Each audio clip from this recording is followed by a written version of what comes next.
Thank you for tuning into the Golden State Media Concepts Football Podcast, where we talk the latest news and rumors and games of the NFL and college football, from the latest signings to this year's breakout star and all of the news in between.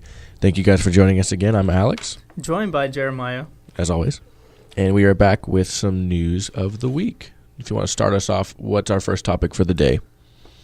Today, to start things off, the New York Giants have started OTAs this week, but yet again, Victor Cruz was on the sidelines when his team took the practice field.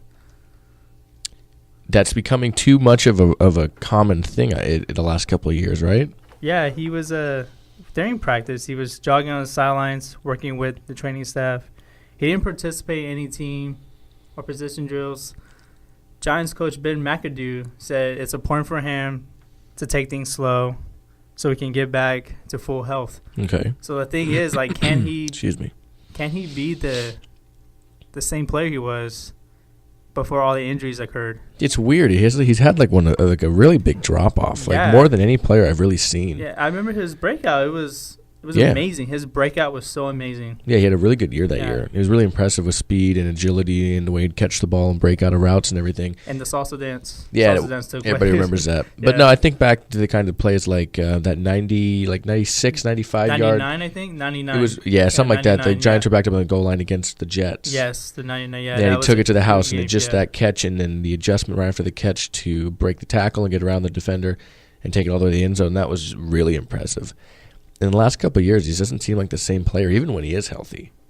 You know what I mean? It's few and far between the times he's healthy and not healthy. You know, he just hasn't shown, to me at least, and just as a fan watching it doesn't seem like it's the same kind of guy. You know, it's hard to determine if he's going to be that same guy when healthy. Mm-hmm. I mean, and if he can be, that's great because defenses are going to have to double cover guys like Odell Beckham Jr. Not only that, they got Sterling Shepard, second round draft pick. And we'll see how. I mean, he's pretty much, in a sense, the guy. He's what Cruz is. You know, same kind of receiver. Yeah, he drew comparisons to Cruz before the draft.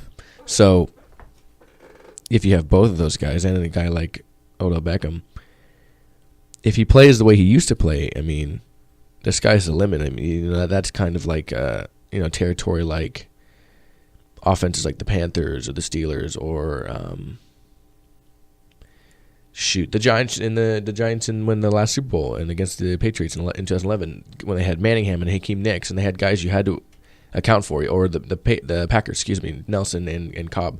More than one good receiver on these kind of teams where it just kind of you pick your poison kind of thing. You know, they can be like that if he can get to that point again, but it's more like, is he going to get to that point?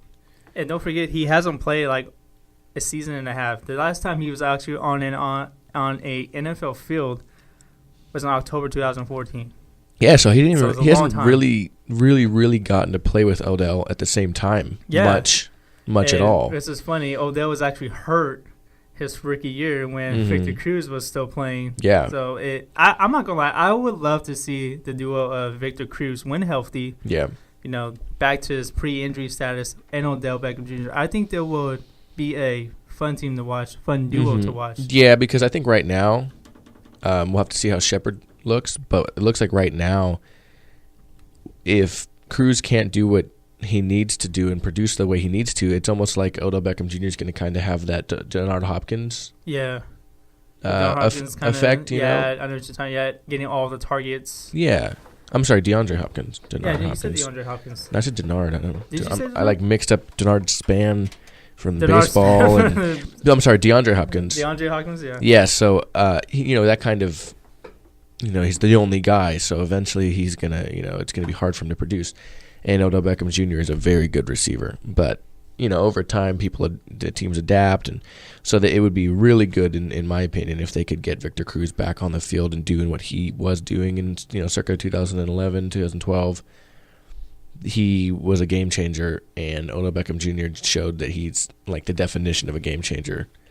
And Eli still got it, man. People think Eli isn't that good anymore. He's just quietly good. Yeah, he's I wouldn't say he's not very underrated. I think he's underrated repeatedly, he's not but really not an underrated guy. he's not really overrated either. He's just like he's just like he's really good. Yeah, no, Eli's a great quarterback. He's kind of like what's another quarterback I can think of that's kind of like in the same boat? Matt Ryan. Yeah, Matt Ryan. Phil Rivers. Phil Rivers. I was about to get to him.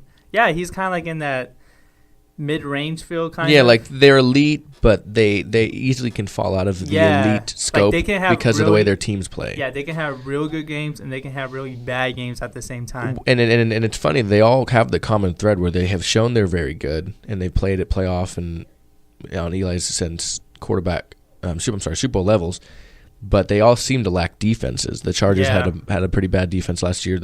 The Falcons had problems with their defense. The Giants had a bad defense last year.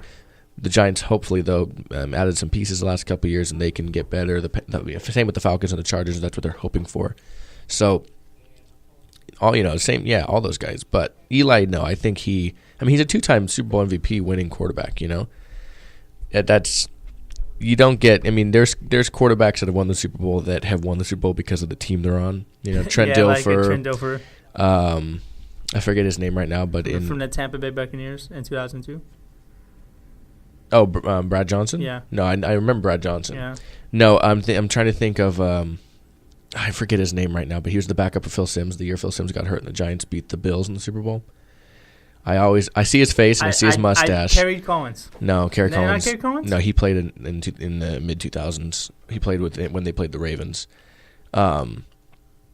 Different era. I'm talking the 1990. Oh, okay. I know you're talking about Jeff Hostetler. Yeah, Jeff Hostetler. Yeah, I was about to look it up and I got it. I was about to look it up and I got it beforehand. Jeff Hostetler. There's guys that have won Super Bowls because of the team around them, and excluding Hostetler did play very well when he had to play that year. But you don't win Super Bowl MVP by chance and by luck. He played great in those games. He played great in the playoffs. He's played really good in stretches of the regular season. So. With him, with Odell Beckham, with hopefully Victor Cruz can be healthy and be productive again, I think that team would be good. So I liked Victor Cruz, so I'd like to see Victor Cruz be that productive force again. Yeah, he was fun to watch when he was healthy in 2011. Yeah. It was almost kind of like Odell Beckham in a sense of Odell Beckham had freakish skill first. He came out and he had that freakish ability and he scored a lot. Obviously, he scored a lot, but it was just like Victor Cruz, it's not like he was unstoppable, but it's like he was always there. He's always performing. He was reliable. He was very reliable. And that's what a team like that needs. I mean, they're trying to build their offense again, and he's kind of missing from it. And he shouldn't be, At least that's my opinion. Yeah, if they can get that running game going, too. Yeah. The offense can be unstoppable. Yeah, the running game needs to step it. I mean, that's another thing, too. Eli hasn't had a running game for the past couple of years, and you can be as good as you want. You could be Andrew Luck good, but look at him in Indy. They don't have the best running game, so it's just kind of on his shoulders, and it's hard sometimes to win those football games. So I agree with you. I definitely agree with you. We have to remain to be seen if he can be that productive force again.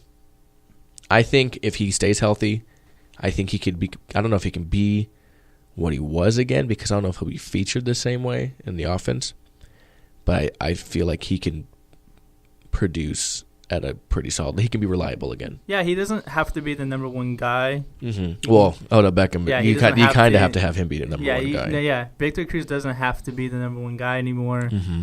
Having him as a number two, being reliable and very solid, that's a win right exactly. there in itself. Any Giants fan back when Victor Cruz was playing really well in that 11 and 12 seasons, any guy would have been like, say somebody came and said, in a few years, you're going to have a receiver who's even better. He's a number one, and a guy like Victor Cruz is going to be your number two. And they would say, wow, that's a really good number two. You know what I mean? Yeah. It's like having, it's like when Reggie Wayne and Harrison played together. It was like 2 1s. Yeah. And I'm not saying that either player is like those players, but it's like having 2 number ones in a sense, Kind of like the Packers, they have 2 1s kind of in a way. Yeah, except for they use Cobb in a really weird way. But it was like when they had Nelson and James Jones for the most part. Yeah. Teams like that. Crazy. But we're going to get into some injury news here in a second. We'll take a quick break here at the Golden State Media Concepts Football Podcast, and we'll be right back. And we are back at the Golden State Media Concepts Football Podcast. Thank you. So injury news today. Came out yesterday or a couple days ago. But Tyler Eifert, tight end for the Cincinnati Bengals, is having minor surgery on his ankle. Expected to miss. Worst case scenario, first few games of the year.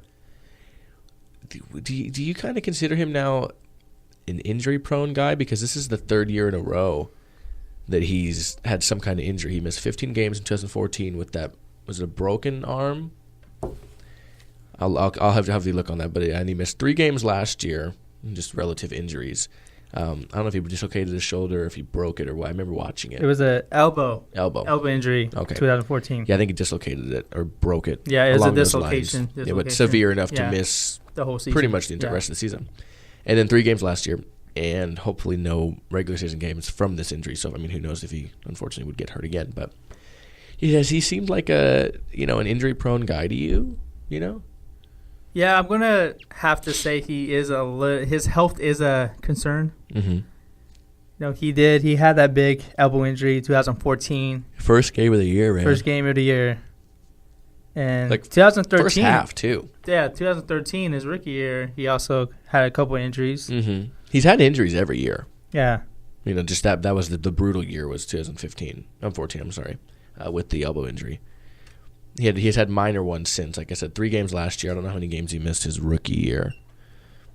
And they're using him right away, too. And they need him this year to come back big. Yeah, losing Mohamed Sanu and Marvin Jones, you need a guy like that especially with a new offense. Actually, new offense because Hugh Jackson left. So threads of the same offense, but a new type of offense. And with quarterbacks, a lot of times with new offenses, your tight end is kind of your safety blanket.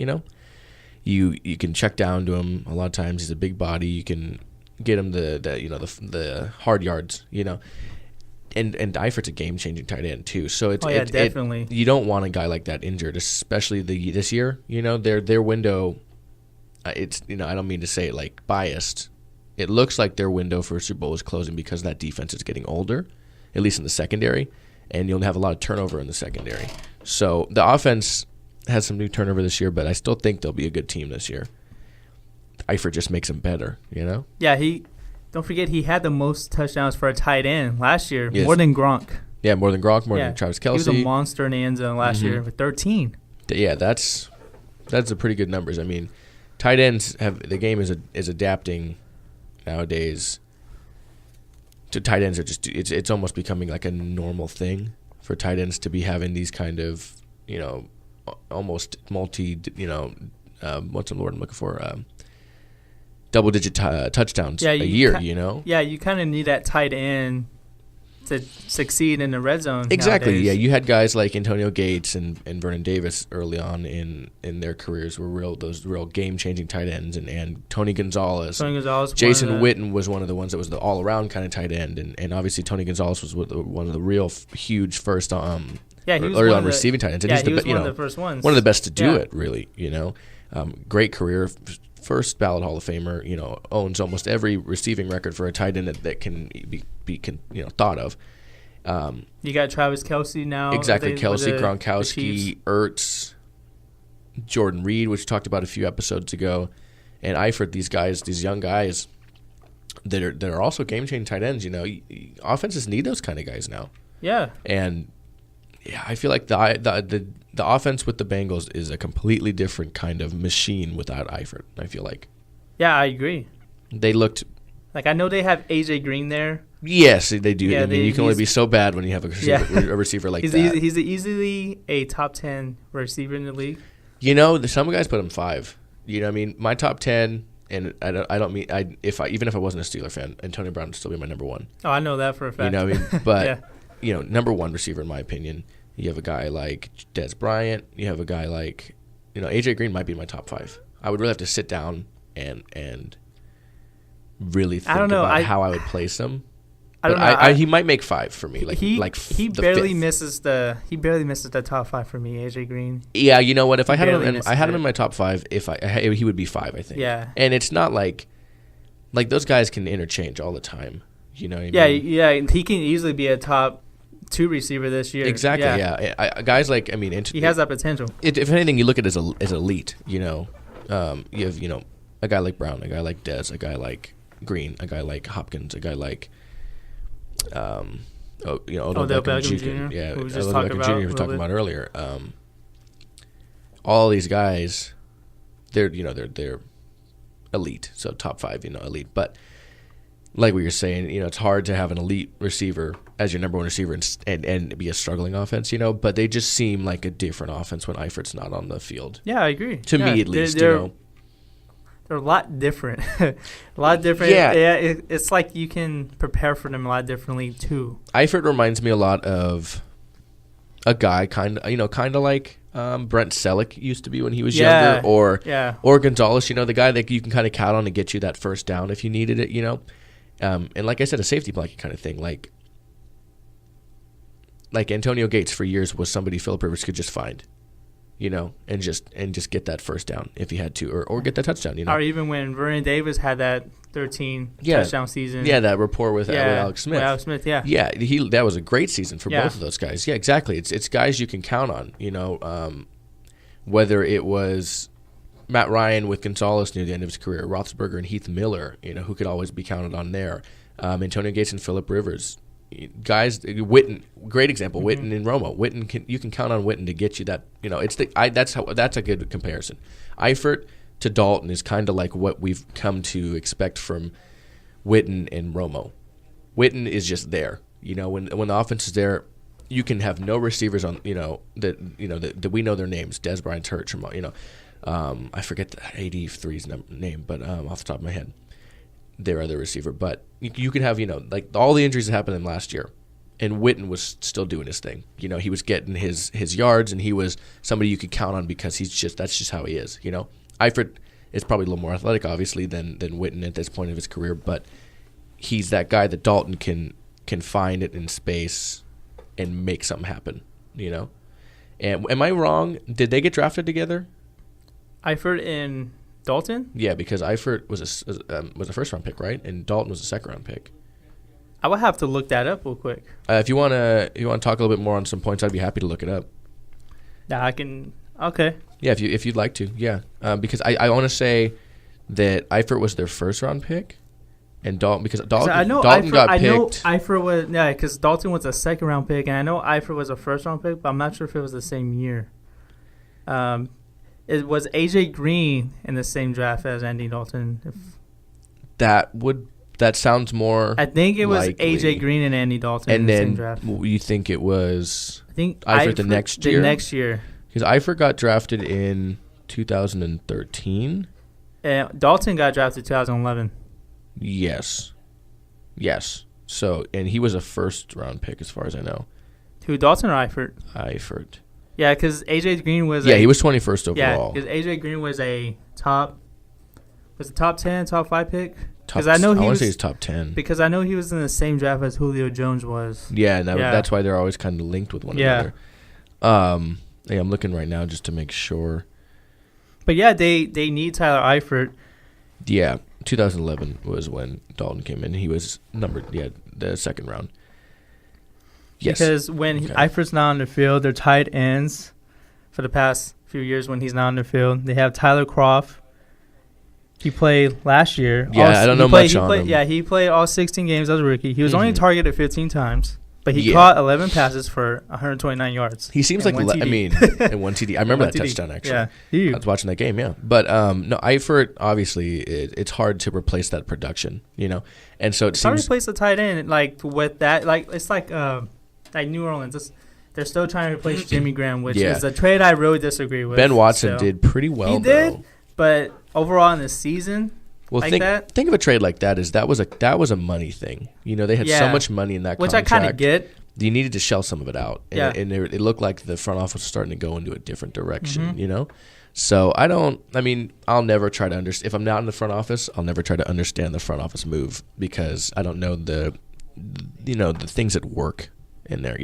But I know, but I agree. I know what you mean. It's hard to have similar. There's only I feel like 2 teams, maybe in last season, especially, and now the Chargers aren't one of them. But the Chargers and the Eagles had 2 serviceable receiving tight ends. The Chargers, even when Ladarius Green wasn't injured, it was him and then when Antonio Green came back from his Antonio Gates. Like, Darius Green. Antonio Green. I was exactly. Like, what? When he came back from suspension, both receiving tight ends very serviceable. Obviously, Green came over to the Steelers, and now the Steelers have Hunter Henry. Yeah, exactly. So same kind of thing. So, and then obviously Ladarius went over to the Steelers, and they have Jesse James, so they'll see how that works.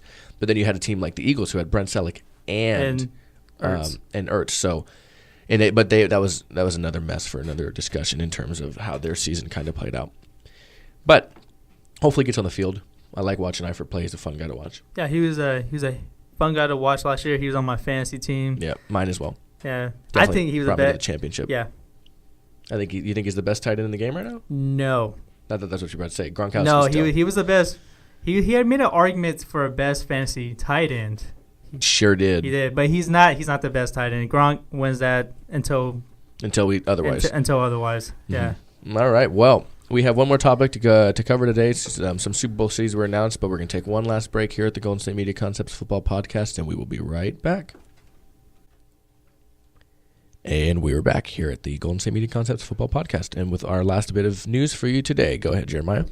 Yeah, in the NFL owners meeting over this past week, okay, some cities have been awarded the Super Bowl. So it's the Super Bowl. So Atlanta's new stadium, the Mercedes-Benz Dome, will host a Super Bowl. No, Mercedes-Benz Stadium. The dome. I made the same mistake you did past Mercedes-Benz Dome is the current New Orleans Stadium. Yeah. But they changed over. That's going to be so confusing. I know. I wonder what New Orleans is going to be called. I don't know. But anyways, I digress. The Mercedes-Benz Stadium in 2019 for Super Bowl 53. Okay. And Super Bowl 54 in 2020 will go to South Florida and Miami. So it'll be 10 years apart since Miami has last hosted the Super Bowl. Yep. And Super Bowl 55 is going back to LA in 2021 at the new, I think it's called the Hollywood Bowl, if I'm not mistaken, or is that just the nickname? That's what they're called. It's just so far it's the Inglewood site stadium. Yeah, because I know it's the Inglewood site. Mm-hmm. Question: you said 10 years since the last time, because last time the Super Bowl that was in South Florida in that stadium was 2007. Was it 2000? It wasn't 2010. 2010 was in Dallas. That was the Packers Steelers. Hold up. Wait a minute. Yeah, that's fine. I'll go ahead and read some stuff out if you want to take a look at that. So, yes, the Super Bowl 53 is going to be in Atlanta, and then we have Super Bowl 54 in South Florida. If I'm correct, I'll tell you something I know as a fact. It's going to be the 11th time the Super Bowl is held in South Florida. It's an all-time record-breaking. It's tied with New Orleans. The last time I want to say it was the Colts-Bears Super Bowl in 2007 in that stadium. Now, of course, you have games played in Tampa Bay also. Like the last one off the top of my head I remember for sure was the Super Bowl, the Cardinals-Steelers. But I'm pretty sure there was one in Tampa Bay more recently, but South Florida meaning the Dolphins Stadium. And then Super Bowl 55 in Los Angeles is going to be the 8th time that Los Angeles has hosted the Super Bowl, last time being in 93 for the Cowboys-Bills Super Bowl blowout Super Bowl there. It was 35-10 Cowboys. And as the home of the first ever Super Bowl, actually, Chiefs versus Panthers in 1967, Super Bowl I started it all. But I want to say that it was the Dolphins Stadium. That's the last time. That's what they mean. In 2007. I think when they meant by Florida, I think it was Tampa Bay. Yeah, because there's been multiple ones in both. My bad, yo. Hey, that's okay, man. Yeah. We got to keep each other honest. Yeah. But yes, I want to say 2007 was the last time it was in Miami Dolphin Stadium. They had something like $400 million upgrades to their stadium. Yeah. But it was a lot of times you got some information on that, trends we're seeing. Yeah, it kind of continues the trend of new stadiums. Stadiums with upgrades. Mm-hmm. So new stadiums, stadiums upgrades. Game. AT&T Stadium a few years ago, like we were saying. Levi Stadium this past season. The Viking Stadium, not this season, but the following season. New Jersey. And MetLife Stadium, in 2013, 14, the Broncos and Seahawks Super Bowl. Is there any other ones that in the last little while that I'm forgetting? Detroit was also awarded a Super Bowl. Detroit? Well, Detroit had a Super Bowl in 05. Steelers, Seahawks in 05. Yeah. But I don't know if that was a new stadium then. I'm not sure. I mean, of course, it was probably newer now than it is now. Yeah. You know what I mean? But no, I agree with you. And then Dave said that too. It's kind of if you want to host Super Bowl, you get a new stadium or you upgrade your stadium. Yeah, and then a couple of cities that lost bids: Tampa Bay, again, and New Orleans. Yeah, New Orleans is trying to get it back. So Miami and New Orleans were actually tied at 10 for most Super Bowls. Yeah, exactly. Yeah, I was saying. And now 11 for South Florida. Yeah, it breaks their tie. And there's been some great Super Bowls in New Orleans and some great Super Bowls in Miami too. Not to mention LA and Atlanta. We were talking about last one being, what was that? Last Super Bowl in Atlanta. 2000. Yeah, they lost a couple of bids in 08, 09. Yes. Yeah. Well, they were still trying to get that new stadium. But I think the thing is with the Atlanta Super Bowl is the concession stands. You think prices. It's going to stay the same? Yeah, like we talked about in the previous couple weeks episode. ago. Yeah. You think it's going to be the same? I doubt it because that's going to be hard. I doubt it because it's going to be so. I think they might lose so much revenue if they keep the prices down. Or do you think they're going to gain revenue because more and more people are going to want to buy the stuff? They could. If you look at it like you have something for $50 and it's pricey, so only 3 people buy it, and that's $150, right? Or you have something for $25 and you can have more people buy it because it's less expensive.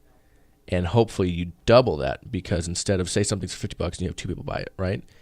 That's $100. We'll say you have something for $25 and you have 4 people buy it. That's $100. But say because it's cheaper, 8 people now buy it, and you're looking at $200. If you look at it that way, maybe they make more money.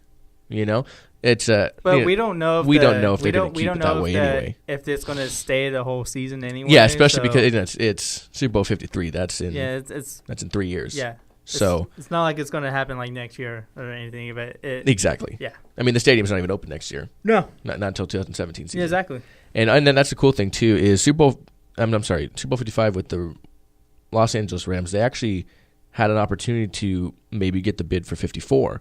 Yeah. There normally was a clause that stated you couldn't host Super Bowl in the first year of your stadium, but they waived that clause because they were so interested in having it in LA again. In LA, yeah. But the owner of the Rams said, it's probably better to wait that extra year. We'll take 55, which probably, a good call. You don't ever know for sure how the stadium's going, especially like I think of 2 examples. The AT&T Stadium with the Cowboys. They had to move the scoreboard higher. Remember in pregame, the punters were hitting it with the balls. And then that was funny. Exactly. And then the Niner Stadium 2 years ago, their first year, when the turf was kind of an issue. Yeah. The first couple games. It was kind of an issue this year too. Exactly. And then with the Super Bowl too. You saw Michael Orr get blocked. He was blocking and he got engaged with a defensive end and he was slid back flat-footed on the turf, He's wearing cleats, that's not supposed to really happen. So the first year maybe is a good thing, you know what I mean? But these sound like awesome Super Bowls, and I love the Super Bowl. The Super Bowl is my favorite event in sports, followed closely by the World Series. But the Super Bowl, I love the Super Bowl. I love that it's one game, winner take all. And it's such a spectacle, The whole week leading up to the Super Bowl, it's like Sunday needs to be here. Not only that, the commercials also. The commercials were kind of weak last year. Even though they were, that's what I'm saying. They were weak this year, but that's also something else that I look forward to, and I love the Super Bowl. No, I look forward to the commercials too. I look forward to the Super Bowl. The halftime show, I don't know. It depends. I like Coldplay, so even though it wasn't much of Coldplay this last year. It was more like, it wasn't. It was like more like featuring Coldplay this year. Right. The last halftime show I was actually really excited about was The Who back in the Saints Colts Super Bowl. I don't remember a time if I ever was excited for a I was excited for Paul McCartney. I'm a big music guy. I know I'm a music guy too, but I'm more of a hip hop head. Mm-hmm. And there's no way that they're gonna have a hip hop act. Well, you didn't like Justin Timberlake? He's not a hip hop act. I know. I'm just giving you a hard time. No, but I was super excited for The Who. I was super excited for Paul McCartney when he did it. I'm sure if I was, old enough to pay attention. Prince was good. Prince was really good. Michael Jackson had a R.I.P. Michael Jackson had a really good halftime show. Obviously, I didn't watch that. That was the trend that started those big shows. Yeah, the big show. That was the trend that started. Started it all. Yeah, I want to say that was in the early '90s or the '80s, maybe. I think it was early '90s because I remember. I want to say it was an outdoor stadium. Well, I don't remember. Very sunny. I wasn't even alive in the '80s. But what I read, I think it was in the 90s. Maybe no, because it had to be in the 90s. I think was it the one in LA? That's I want to. Yeah, I'm trying to say. I'm trying to think. Was it in LA? Because I remember the outside. It was an outside venue. Exactly. The sunniness. It did look like LA. You know. I think it was LA. I think it was when the Cowboys and Bills played. I think it was that game. 93. Yeah, that was a good Super Bowl. No, it wasn't. That was a blowout Super Bowl. Oh, I'm thinking of the one with the they missed that kick at the end. That Giants. Bills, Jeff Hostetler. Yeah. Bring it full circle. I swear, the Bills were 4 straight Super Bowls. I get confused with each one of them. And even though they could have had a dynasty, but oh well. They had a dynasty, kind of. You know, you got to be good to make 4 Super Bowls. I'm not going. Going to 4 straight Super Bowls is a very hard thing to do. Yeah, Marv Levy, man, great coach. Got to give him a lot of credit. But let's start our. Let's start our anticipation for the Super Bowl halftime shows for these Super Bowls. Oh yeah, let's do that. We'll have to do that. We'll have to do that sometime. Yeah, maybe get a Tupac hologram in there. I don't know. Oh my, no. Maybe for the LA one. Yeah, that NWA, Ice Cube would be pumped. NWA reunion. I would love to see that. The only thing that would make him more pumped is if the Raiders were playing. Man, I wish we had more time to talk about this. Man. Nah, this is not football talk. Okay, all right. Well. All right, well, that's all we have today, folks, and we like to thank you for tuning in to the Golden State Media Concepts Football Podcast. You can visit us on iTunes for new episodes each week. You can also find us at gsmcpodcast.com, as well as on Twitter at gsmc_football, and on Facebook at the Golden State Media Concepts Football Podcast. As always, I'm Jeremiah. Joined by Alex. Thank you for listening. Yeah, thanks for tuning in. We'll see you next time. See you next time.